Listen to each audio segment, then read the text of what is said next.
Okay, we are here to talk about Severance Season 2, Episode 4, titled Woe's Hollow. This episode is written by Anna Oyung Munch and is directed by Ben Stiller.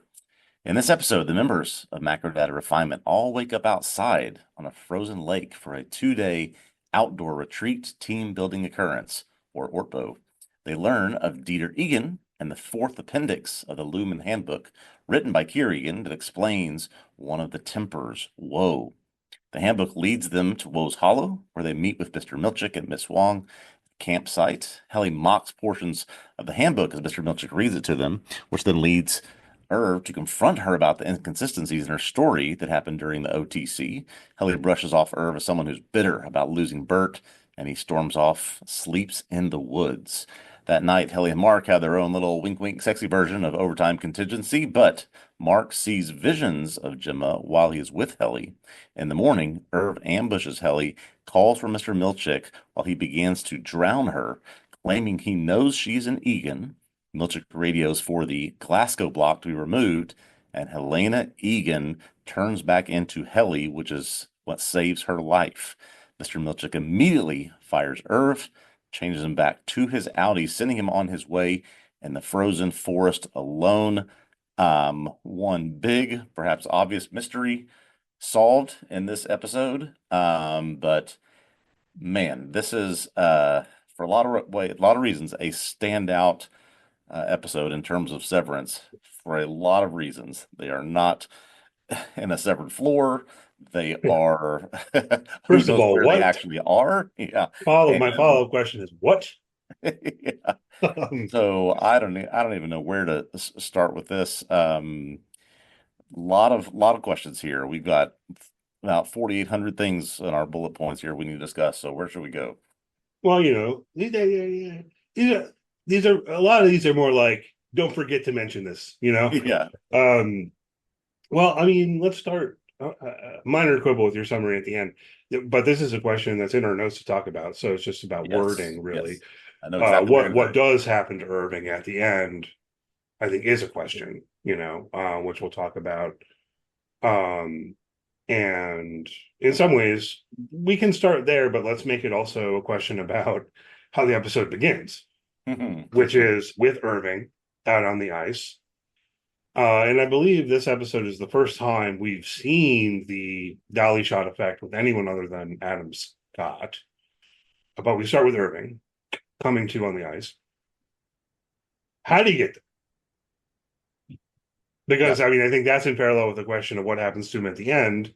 Yeah. You said in your summary, changing him back into his Audi, but that doesn't directly make you that you can't do that. You can't just all of a sudden have Audi Irving out in the snowy wilderness with the innies, right? So, Are you saying you can't or you shouldn't? oh, I mean, I'm saying you shouldn't. I'm Yeah. saying that Yeah. that would be Well, uh let's go back to the not a first good part. plan. Let's go to the first part of this equation. How did Lumen, Mr. Milchick, whomever, convince the three actual any or Audis from Macrodata Refinement to go out into the middle of a lake, convince them to go on a 2-day retreat? What just happened with Mark? We know about his integration. Mm-hmm. Dylan is now interested in getting to know more and perhaps seeing more of his wife. Plus, he apparently, we learned last episode, is responsible for taking care of the kids at night.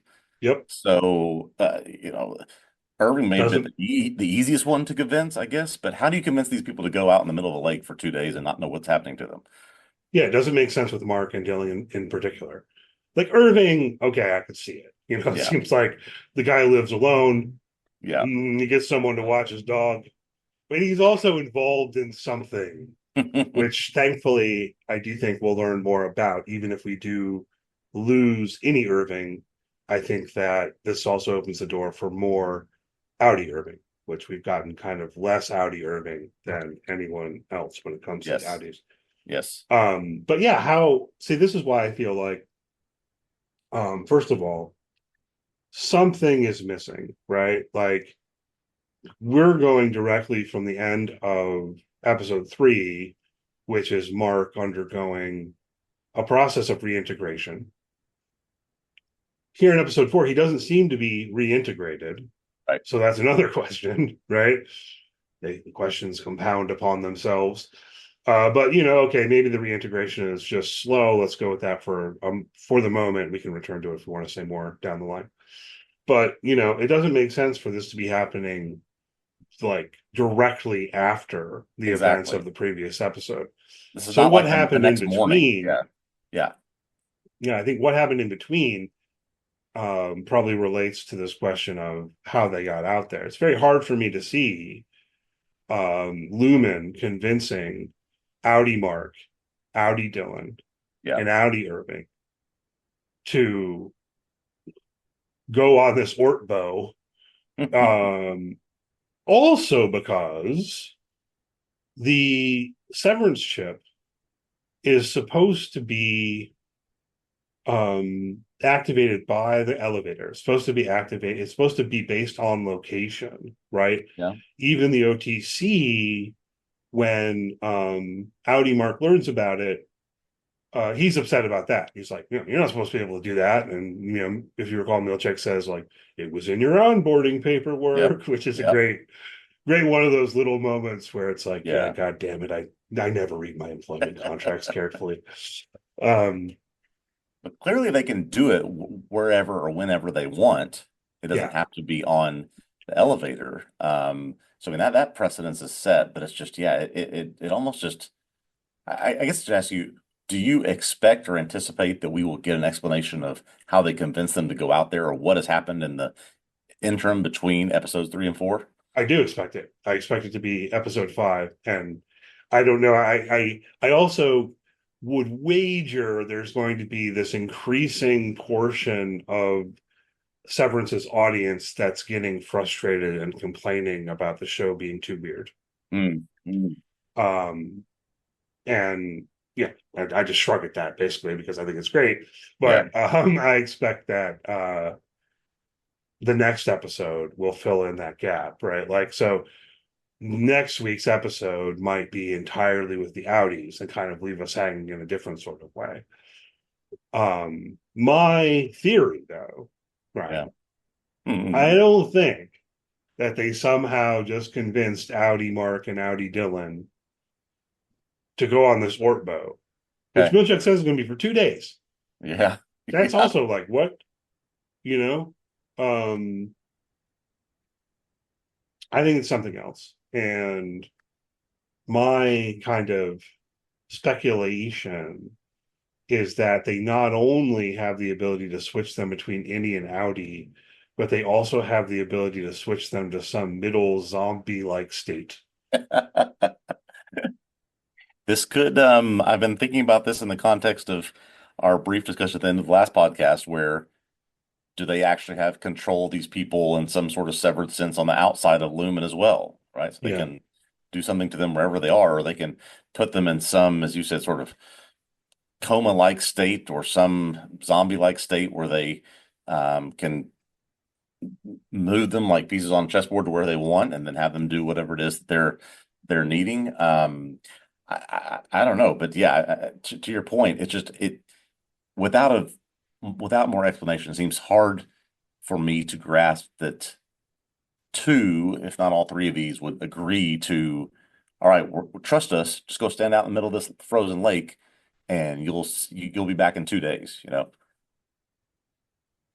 Yeah, I don't see it. Yeah. So that's my speculation, which then we could also bring back in at the end of the episode. You do get the effect that some switch in Irving is occurring, right? They Hmm. do another valley shot kind of thing. Um, I don't think it makes sense that they would be switching Irving to his Audi in that context. Yeah. So again, yeah, some middle state unconsciousness, maybe, you know, I mean, yeah, perambulatory unconsciousness. yeah, because Zombies. then you're almost, I mean, not that they care much about negligence or malfeasance, but you're just telling a guy that you're not going to take care of all to just, okay, go fend for yourself out in the frozen wilderness and find your own way back. And, we're not going to have anything to do with you. No, And I once, think that they'd have to then, somehow shuffle Irving yeah, back to civilization, and then they switch him to his Audi and let him know that he's been fired. Yeah, so I think that if I'm correct in saying this, having watched it two or three times now, I think when he gets on the radio, all he says is now, Correct. and then the ding, but we don't exactly know what happens when Milchick orders the now. What does that mean? We don't exactly see that yet. Right. And then I think they might leave us hanging Yeah. um next week. I mean, I hope not. I want to follow up. I mean, because also, is this the end of the Orc Bow? I kind of expect this might be the end of the Orc Bow. It was supposed to be Probably two so. days. Another thing related to that I got to thinking about seeing some of the commentary from the world and so on was, all these aspects of Innie's kind of experiencing the outside world for the first time, but that includes this is the first time they ever slept. That's a great point. Or yeah, that they ever experienced sleep. Yeah, great point. Yeah. Right, that they were like had a night's sleep, which is kind of interesting, particularly because Irving has a dream that's of some significance where he figures out through that dream that yes, he is pretty damn sure that Helly is indeed Helena Egan, right? Yeah. I don't know if you noticed that the numbers on the screen in his dream they start kind of forming her face. Forming her face. Yeah, it's Yeah. very And I quick. also saw this, and I had to go back and check that in the representation of Woe that's sitting there at the desk, um, that for like a brief moment, the face sort of transitions to Helena's face. Hmm. And if you slow it down, you can, I guess you can see it. But maybe people are trying to look for things that aren't there. But that's just another sort of reference of why he does what he does the next morning. Yeah, I didn't notice that one. The representation of Woe is quite interesting. She's also described as a bride. So whose Yeah. bride? Um, I don't know. I mean, we at some point here we should probably talk more about all of the Egan mythology stuff in here. I don't know how much there is Yeah. to say about it. Ultimately, there is a connection to draw, but I don't know. I do always find the Kier Egan mythology stuff entertaining, and if nothing else. I've thought about that before. We might have to plan this. Um just a special one-off podcast just on the whole Eganness of this whole thing and Kier and all that. We should think about doing that. Work through the whole idea of the tempers and the Uh-huh. nine virtues and Yep. Yep. why is it depicted as a cat of nine tails and the waffle party Yep. and the symbology as it were of each of the tempers and everything. Yeah, I'm into it for sure. And actually, maybe let's go ahead and go there in terms of what we get. Here is they learn that purportedly Kier Egan had a secret twin brother named Dieter. And then ultimately Dieter like disintegrates because he masturbated in the woods. I mean, that does seem to be the story. And some floral language. That's basically what we hear. Yes. He That spilt his lineage upon the wood. yeah, I don't know any other really way to describe it. I guess that we're led to believe that Kier was ashamed by this, that he was wanted to just I, I'm trying to think what the connection was, but sort of we're led to believe, I guess, that Dieter was his twin, but he was ashamed as we left him out there and left him out there to die. It's just, what implication is that, I guess? Like Dieter didn't want to come back to civilization, Yeah. and then right after that, his eye pops out. He takes a really dark turn, you know. Yeah. Man, and also just John Turturro is so great in the show, but so great in this episode. I was just thinking again of that precise moment when Milchick's reading from the book and he goes, "Good heavens!" Heavens.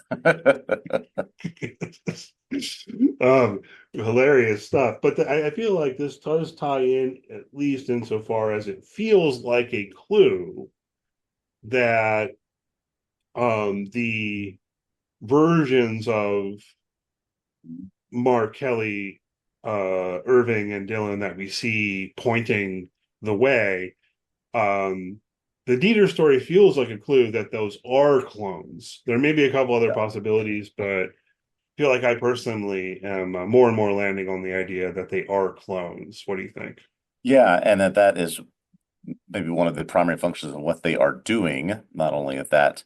Lumen building, but another Lumen facilities. And I've thought more. This theory has been out there quite a bit that they are doing that such that they can then put the clones that they are attempting to make like their Audi personas out into the world, keep the innies inside and control them forever, basically. What would you do with clones? What are you interested in doing with clones, unless it's just to either control the people who are there or make a version of yourself that can live in perpetuity. I think there's lots of different possibilities out there. Yeah, I don't know.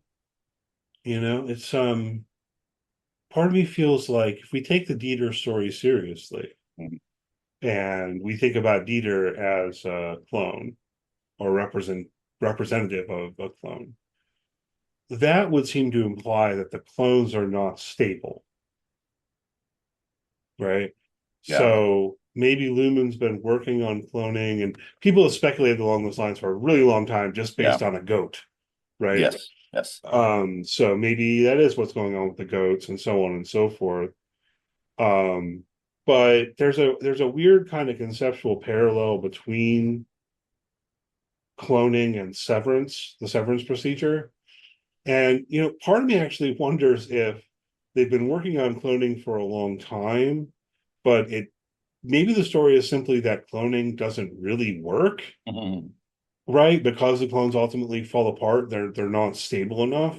Yeah. And severance is the new idea. So Lumen was interested in cloning, but now they're doing severance for the same reason they were previously trying to do cloning, something Yeah, like but that. for the versions of themselves, for lack of a better term, the doppelgangers of themselves that they Hmm. see out in the, we don't get a good close look at them. So, but they almost seem like crude or rudimentary versions of themselves. So yeah, they don't work quite right. They're not doing what they wanted. But then of course, I don't know anything about cloning, but how do you get, life, real, same age versions of themselves out there when, I have no idea. But yeah, it just Yeah, doesn't seem to work. yeah. So strong indications to put us on the track of cloning. Now I have to note there is another possibility. What if they're robots, Mhm. right? And I have to point out to you on this front, Ortbo is an anagram of robot. Yeah. What do you know? What do you Yeah, know? QED, Yeah. right? I don't know, man. Is that But like what's they that could be what robots. They could be robots. that's what's happening in the when you go down the exports hall? Yeah, I mean that's another thing. I was you and I talked all about how close we were to getting to go down the exports hall at the end of the last episode, and of course that leads to a question I have, which is we've been moving so fast. Do you think this episode is something where we got all these answers, so we're continuing a rapid pace, or where they sort of pressed pause here a little bit so we could have this, literal retreat out to something else, and then we'll step back into it soon. Yeah, I mean, I definitely wonder what happened in between. It does feel like they have torpedoed our chances of getting to the exports hall um, by getting rid of Irving. Irving was on the track of that. Yeah. I had this thought that Irving was trying to give a message to Dylan along those lines at the Yep. very end.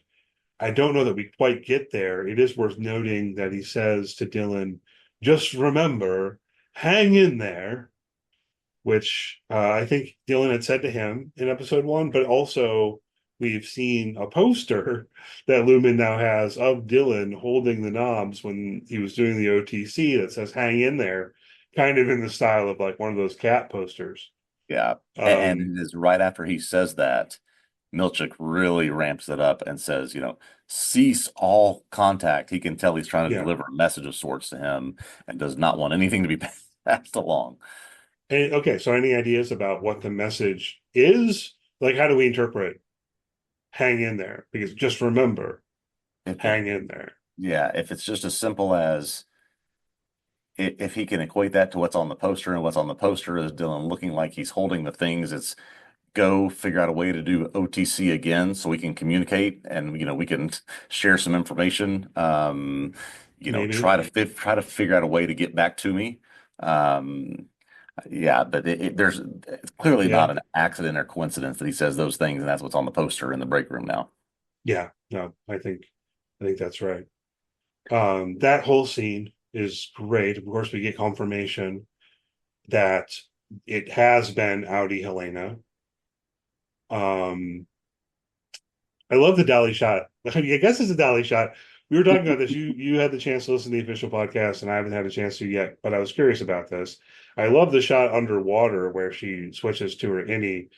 Um, but I really did wonder, like, how do you do a dolly shot underwater? Did they say some things on this on the Yeah, he podcast? did. The Ben Stiller and Adam Scott podcast that came out this morning referenced this very specific thing, which is, all the shots. It's really an amazing how they did this. All the outdoor things are at a real sort of abandoned area park near the Catskills Mountains. This is all outdoor. This is not virtual. This is not CGI. This is, I mean, all the fog, all the snow, everything real. And so the only things that they did not do, literally outdoors, were scenes where you see heli underwater, right? They would get close, but not actually do it. So back on a sound stage, they would get a tank of water, and they had underwater equipment and an underwater cameraman that would go under and watch her come in and do these things in a safe environment, in water that's not 28 degrees or whatever it is. And so that's how they made that shot happen, because I mean it's very controlled, Yeah, safe, observed environment, and they just had the underwater equipment there to do it. interesting. Yeah, Yeah. filmmaking is really interesting, but it's a great shot, and the whole scene. And another thing I want to mention here, and I definitely mentioned this in my article I wrote on this episode, by the way, which people can go read on tvobsessive.com. But the fact that last week they kind of made a point of reminding us that the Indies don't know Milchek's first name. They aren't allowed to know Milchek's first name, right? Yeah. Like he goes, "Who's Seth?" And Miss Wong goes, "Yeah, no," right? Such that then in this scene in this episode, when Helena says, "Do it, Seth," Yeah. that is like definitive confirmation. And then that line reading from John Turturro of "Yes, do it, Seth," I'm glad is you brought that up. fantastic. I think that's my favorite Irv line of the series now. I mean, it's Same. just incredible, absolutely incredible. And I've been thinking a lot about Helly for this whole series of events that happened. Helly's existence has now gone from the last thing that happened to her is her being pulled off stage at the Egan event. And so then immediately, what happens right after that? She wakes up in frozen water, Yeah. and Irv is trying to drown. It's like I just can't even fathom that type of existence, or sort of how that would mess with your brain. I mean, it's just incredible. Yeah. And I hope we get to spend more time with her. I mean, it's a Yeah, big question. What's going to happen? right, You've got Irving out of the situation. Does Heliar remain Heliar? You know, it would make some sense for Milchek to get right back on that walkie-talkie. Re-engage the Glasgow right. protocol. Yeah. That's Um, exactly right, because not being on the severed floor, it's not like they can now sense, okay, we know if she goes back up, she'll be her outie. She comes back down, she'll be any. No, they have no control of this environment or what's going to happen, or how can they know until they get back to that floor? And even when they get on that floor, how can they know? So it's sort of this, will we ever have full confidence again of which one of them we're dealing with?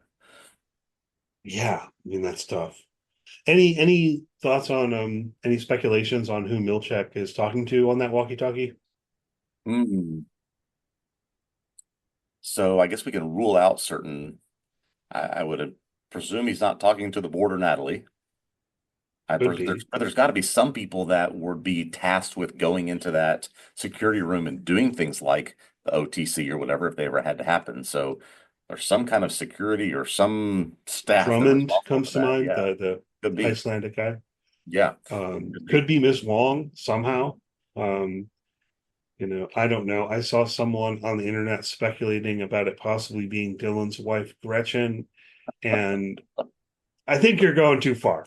I mean, I just don't. I'll mention it, Yeah, but I don't. I think I mean, it's that's a probably wild leap from she's got some kind of badge on her uniform to you know. it's probably Rickon. I mean, it's probably Rickon when we think. I mean, Hmm, they've got him now with the thought of writing a new books for the NE, so he's willing to do whatever they want.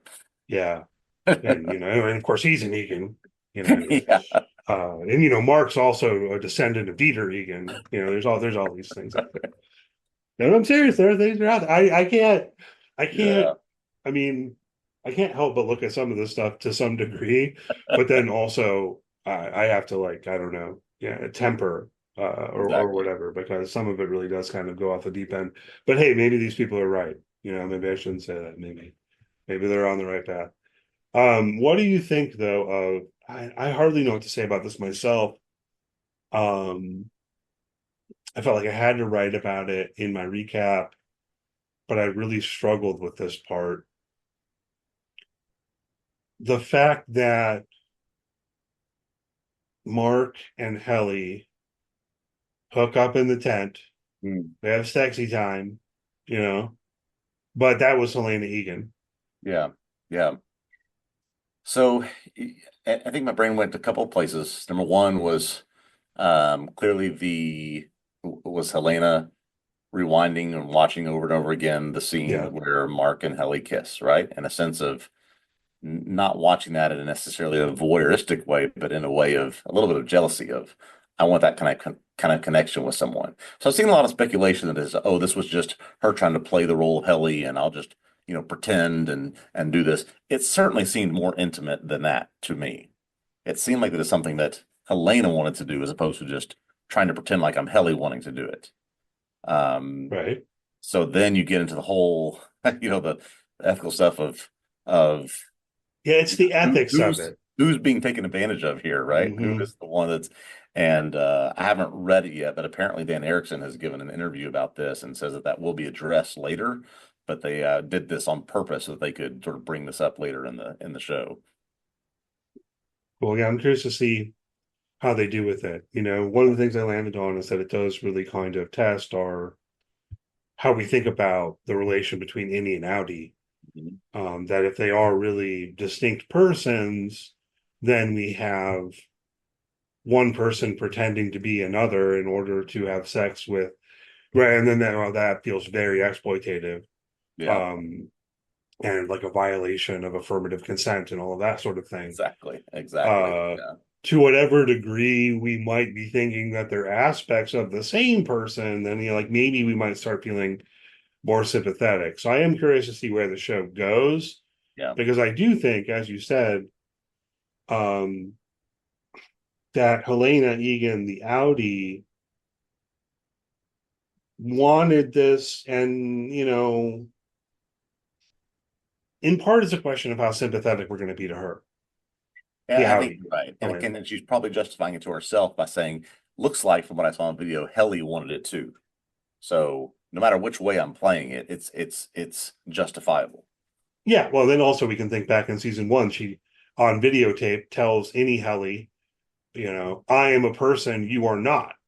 Well, if that's still her view, then she doesn't think any Mark is a person either, Yeah. right? But I think it's also important. uh, it depends what you think about Helly/Helena's reaction to the story of Dieter. Do you think that was Helena trying to play Helly and mock it, or Helena really thinks that this whole Egan Kier stuff is a whole bunch of BS? Yeah, so let's do it. Sympathy for Helena. She is, through no choice of her own, the daughter of James Egan. There are all these expectations on her throughout her life. And when she enters the severed floor in season one as Helly, she's freed from all of that. And that, so any Helly is maybe more like what Helena is or would be if it weren't for all of those social pressures and constraints and so on and so forth, right? And so then maybe as she enters pretending to be her any, she also feels meaningfully freed from those constraints through that pretense. I don't know how you feel about this. I don't get the impression that Helena just volunteers to do this. I think this is a father saying, we need you to do this. You're going to do it. It will be good for our company and our family. We need you to take this step, and not just Helena voluntarily say, "Oh, I'm all for this. Let's make it happen." Yeah, no, I think that's right. Yeah. So then, it's a good call out on your part, right? To her reaction to the Dieter story when she laughs and so on and so forth. No, I think that it really is her reaction. I think that the Audi Helena Egan thinks all this shit's ridiculous, you Exactly. know? And maybe she can get perfectly on board with um being this corporation that's engaged in various things that many might find to be ethically questionable for the sake of profit. Like maybe she's on board with all of that, but then when it comes to when Kier Egan tamed his tempers in Scissor Cave, she's just like, why, what, you know? Um, it's interesting because the only other possibility, if she was doing that on purpose or something in that scene, it's interesting to note, right? That that's what gets them in trouble. Exactly. That's how their marshmallows get thrown in the fire because marshmallows are for team players, Dylan. That's right. Another great And it is either documents. Helena or Helly that causes them to lose that. Yeah, I mean, Yeah. it's fascinating sort of subplot of this episode. Yeah, I think that they're really using Helly, I mean, to explore that kind of question about the relationship or lack thereof between Innie and Audi, and Yeah. some of those questions about personhood or personal identity, or whatever concept I might want to deploy there. So I am really curious to see where that goes, and I do hope we get more time with Innie Halliar, but who knows? Yeah. Yeah. I just with an episode like this that takes us so theoretically so far away from where we've been, it's going to be fascinating to see how they bring us back or what they do to recontextualize us and where we've been for so long. Yeah, this is just a wild deviation from what we've seen before. Yeah.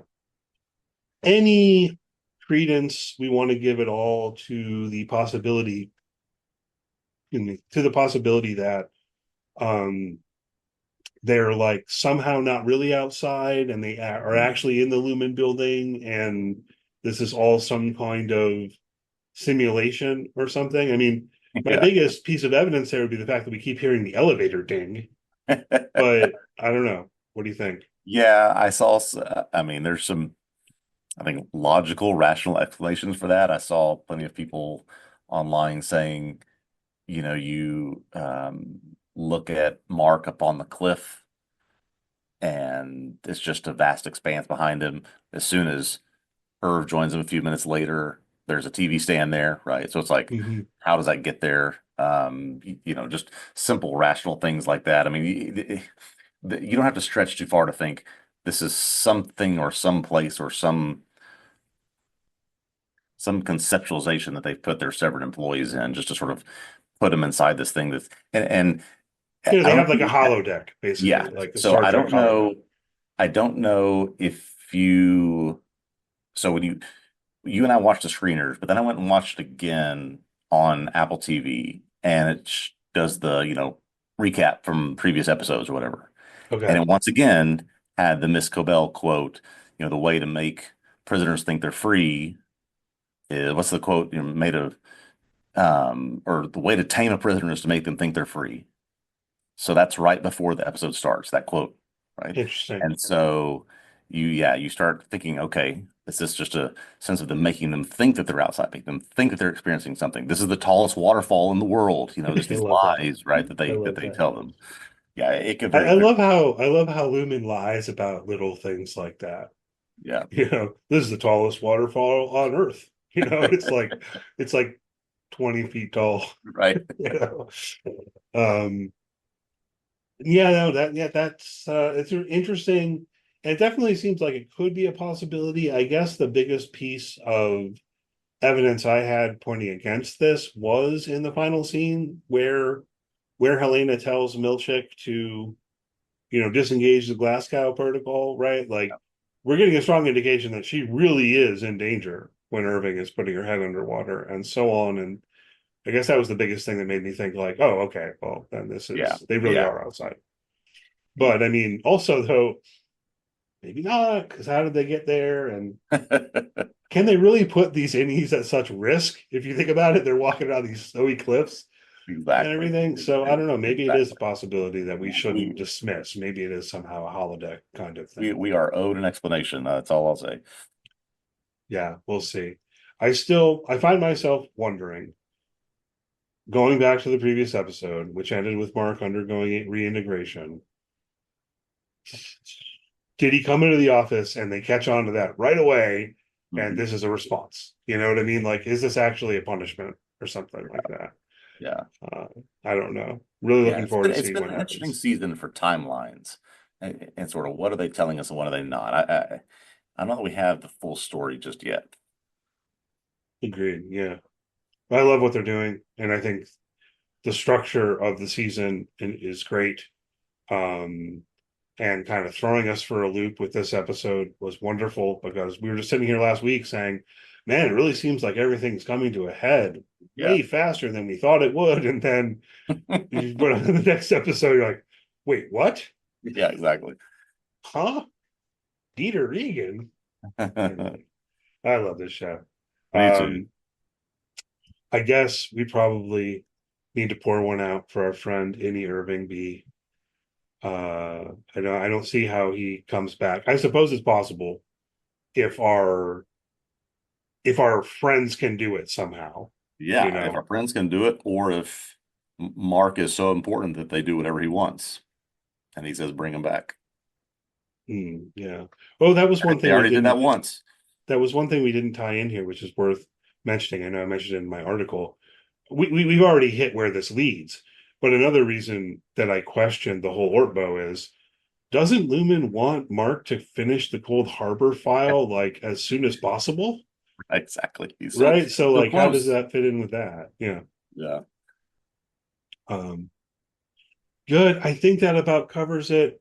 Yes, Uh sir. for some reason in our notes I wrote dead seal, and I don't know what I wanted to say about that other than I mean, I guess why is there a dead seal?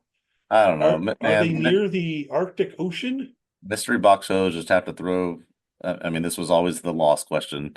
They have to throw random animals that don't belong, and in there and make you try to explain them. So maybe someday we'll get something about that. Maybe it's a nice, yeah, maybe it's another little kind of nod at loss. It's Right. like polar bear. I feel like there's another one in here. Uh, you mentioned through DM or whatever. You mentioned how people are reporting out the locker numbers as a Yes. reference to the numbers in loss. Last I episode. was Yeah. reading about that a little bit, and it doesn't seem like it fully holds up. So it's interesting because it's like there's enough there where they were probably thinking that, but they didn't go all the Right. way. And then like, Right. do you read into it? I don't know if you read any of this stuff on Reddit or whatever. There A people are little like, bit. Yeah. well, this number represents John Locke, and is it like is it like Mark Scout is Jack? And I was like, man, I love the people who are doing this, but Yeah. anyhow. Oh boy. Um, all right, well, I think that covers it.